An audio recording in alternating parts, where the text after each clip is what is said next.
Sí, en realidad yo jugué en el baby fútbol con Diego, jugué en lo que vendría a ser las infantiles, y bueno, yo seguí hasta tercera división, después dejé de jugar al fútbol, y lo que sí, después fui presidente de excursionistas. Ah, mira Durante 10 vos, años. autoridad. Y también sos abogado. Exacto. Bueno, Así contanos es. de Diego, contanos. Y con Diego jugamos lo que es la tira lo que era la tira del baby fútbol, lo que se juega en la pista, digamos, Sí, en la canchita de cemento.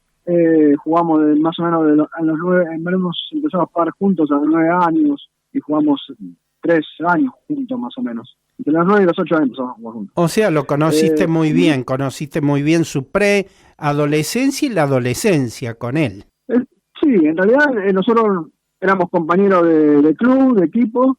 Yo no era amigo íntimo de Diego, digamos, no era ni él venía a mi casa, ni yo iba a la casa de él, pero sí nos juntábamos 3 veces a la semana, 3 horas en el club, que era el tiempo que entrenábamos, después los fines de semana, que compartíamos cuando jugábamos, sábados o domingos, y teníamos, digamos, un nexo de amistad y que, digamos, de un tiempo importante en la semana. Y sí, y además el grupo de fútbol, para aquellos que jugamos alguna vez al fútbol, es un grupo apasionado, son como hermanos. Sí, en eso sí, teníamos muy buena relación entre todos los chicos que jugábamos en las diferentes categorías.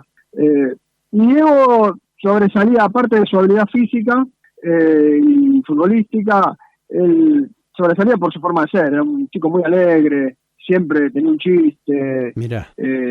nunca estaba enojado, nunca se peleaba con nadie. Era, digamos, era una persona muy querida entre los propios compañeros. ¿De qué puesto jugaba él? Era delantero. Era delantero. Jugaría a lo que sería ahora media punta, enganche. ¿Y No lo vos? ayudaba mucho el físico porque era muy chiquito. Yo era defensor. Vos eras Jugaba defensor. de 2 o marcador de punta. Pero lo que tenía es que no lo ayudaba mucho el físico porque era chiquito, pero era rápido y habilidoso. Mirá vos, hacía goles, indudablemente. Sí.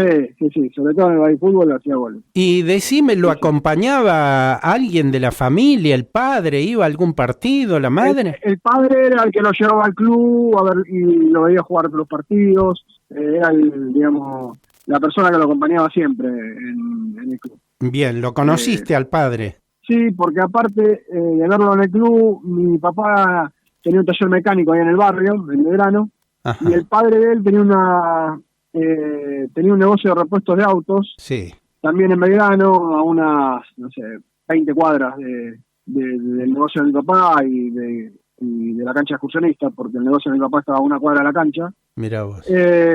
Entonces tenían una relación también comercial y de amistad en ese sentido. Bien, o sea que era gente laburante, gente común y se conocían todos, digamos, allí. Sí, tal cual. Sí. Ellos aparte tenían, en el club en esa época había muchos chicos que también pertenecían, que eran de descendencia española y frecuentaban un club de la colectividad española que era el Centro Suriano, que está ahí en Vicente López, y muy cerca también de excursionistas, digamos, a 1,5 kilómetros. Bien. Y ellos también tenían iban a ese club y conformaban ahí un grupo importante de muchas familias, ¿no? Entre padres, hermanos, y pasaban ahí los días que no estaban en el club en excursionista porque jugábamos, los pasaban en el Asturiano. Hubo un día de entrenamiento en que el entrenador los reúne a todos ustedes. ¿Qué pasó ese día?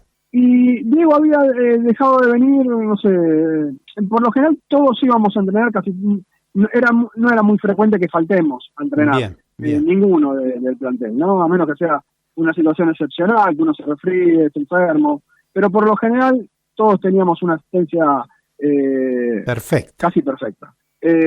Porque en sí era competitivo entre nosotros mismos, para no perder el lugar, para jugar ya desde chicos. Y bueno, llamó la atención que hacía como 2 días que no venía Diego, y yo lo que recuerdo es que nos habían preguntado que vino el padre, estuvo ahí con el entrenador y preguntó si alguien había estado con Diego, si lo habíamos visto, porque hacía un día y medio no tenía noticia de él, se había ausentado de la casa. Sí. Y en ese sentido, nos reunieron a todos y nos preguntaron, y obviamente nadie tenía ni idea, porque nadie había estado con Diego. La última vez que lo habíamos visto fue el día anterior a que entrene, y después no se supo más nada de él, más que lo que se sabía en esa época por comentarios así medio entre secreto, ¿no? Que era suponer qué había pasado con Diego. Unos decían que lo habían secuestrado para robarle los órganos, otros que lo habían secuestrado en una secta. También hay que tener en contexto que en esa época nosotros estábamos saliendo de la dictadura. Sí, claro. Y sobre la gente que desaparecía no se hablaba, o se hablaba en voz baja. Sí, eso es una realidad. Sí. También es una realidad que en esa época tanto el Poder Judicial como la policía, si había algo a lo que no, en lo que no se ocupaban, eran de las denuncias por desaparición de personas. Por eso al padre también le costó en su momento que le tomen la denuncia en la comisaría. Mira vos. Le ponían diferentes pretextos. ¿Qué te pasó a vos cuando encuentran estos restos y después se identifica que eran Diego? ¿Qué te pasó a vos, habiendo tenido esta experiencia, esta convivencia de fútbol, y además vos en tu calidad de abogado ahora, ¿no? Sí, la verdad que primero me llenó de asombro por un lado. Casualmente haría un año y medio atrás, yo había subido a mis redes sociales fotos de cuando yo era chico, jugaba en excursionista en las diferentes etapas. Ajá. Y una amiga de esa época me comentó, me las miró, las comentó y me dijo, mirá, está el galleguito, que habrá sido de la vida de él, que desapareció y nunca se supo más del galleguito. Mirá. Fue, digamos, es un hecho que me pasó a mí. Sí. Por publicar las fotos, ¿no? Del equipo. Sí, sí. Y cuando me enteré que por las redes y porque me llamaron mis amigos, me dijeron que parecía que habían encontrado los restos del gallego, la verdad, lo primero que me llenó fue el asombro. Ajá. Y después también, en lo personal, bueno, pensé en la familia, en que pudo por lo menos encontrar cerrar una historia, más allá de lo doloroso que es tener la certeza de que estaba muerto. La persona desaparecida está fallecida, y después cómo llegó a fallecer, ¿no? En este sentido, que fue a través de un asesinato. Sí, claro. Sobre esa parte lo que me llena es de indignación, y desde mi punto de vista profesional, sabiendo que por el tiempo transcurrido y por la prescripción, ya que el tiempo que pasó es mayor al máximo de la pena, quien lo haya hecho nunca va a tener una condena judicial. Y también que por otro lado, también es difícil saber quién fue, porque hoy por hoy es casi improbable saber cómo fueron los últimos momentos de Diego, quién lo asesinó, por qué. Claro. Más allá de que hoy existe una condena social sobre la familia que habitaba la casa, o que habita la casa en la que encontraron los restos. No sé si viste un reportaje a un compañero de escuela, de colegio, que es camarógrafo de América, Adrián Farías. Sí, ¿Lo viste? Lo vi, me indignó, porque bueno, yo no soy compañero de colegio, no conozco a Farías, no conozco a los compañeros del colegio de Diego, no conozco qué relación tenía Diego con la persona que vivía en esa casa, que era compañero de él en el colegio. Lo que sí puedo decir es que Diego, como te dije antes, era una persona demasiado buena, muy simpática, y no lo digo solamente porque compartió conmigo parte de mi adolescencia y mi infancia, sino porque en los hechos, cuando uno juega al fútbol, ve el fútbol, y más en esa época, era muy frecuente que que haya discusiones y que las discusiones terminen en las trompadas entre los chicos. Sí, claro. Y a Diego jamás lo vi meterse en una pelea. Mirá vos. Ni discutir con nadie. Claro. Mirá que yo era de mecha corta, y yo era de pelearme, pero a Diego nunca lo vi discutir. Claro. Mucho menos pelearse. Entonces, las afirmaciones de esta persona, lo único que me hace pensar a mí es que lo hace por tener 30 minutos de fama.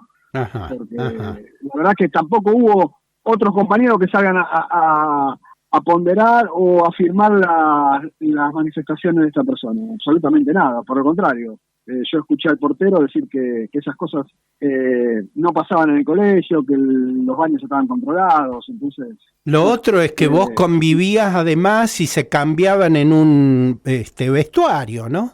Nosotros sí, nos cambiamos de vestuario, compartíamos tiempo juntos en los micros cuando viajábamos, en los partidos jugábamos visitante, o nosotros también en esa época hacíamos viajes a Uruguay de confraternización, donde claro, estábamos una semana jugando contra equipos uruguayos, y Diego también seguramente lo participó de ellos, y como te digo algo, jamás hubo una situación de ese estilo con Diego, pero sobre todo porque Diego no era una persona conflictiva. claro. Básicamente eso, nunca tuvo un sí y un no con nadie. Y yo recuerdo un montón de peleas entre chicos en esa edad. Claro. Por cualquier tontería, pero pelea, que terminaban en las manos. Pero con Diego nunca estuvo metido en esos conflictos. Por lo general era la persona que trataba de calmar las aguas, la que siempre tenía un chiste en cualquier momento. Por eso me llenaron de asombro las declaraciones de esta persona, me indignaron, y digamos, mi forma de verlo es pensar que esta persona lo único que lo hizo fue para tener su momento en los medios. Armando, te mandamos un fuerte abrazo. Muchas gracias por este perfil de Diego Fernández. No, le agradezco soy yo por haberme convocado para que les cuente un poco cómo fueron mis tiempos con Diego y cómo era Diego. Así que gracias a ustedes y a toda tu audiencia.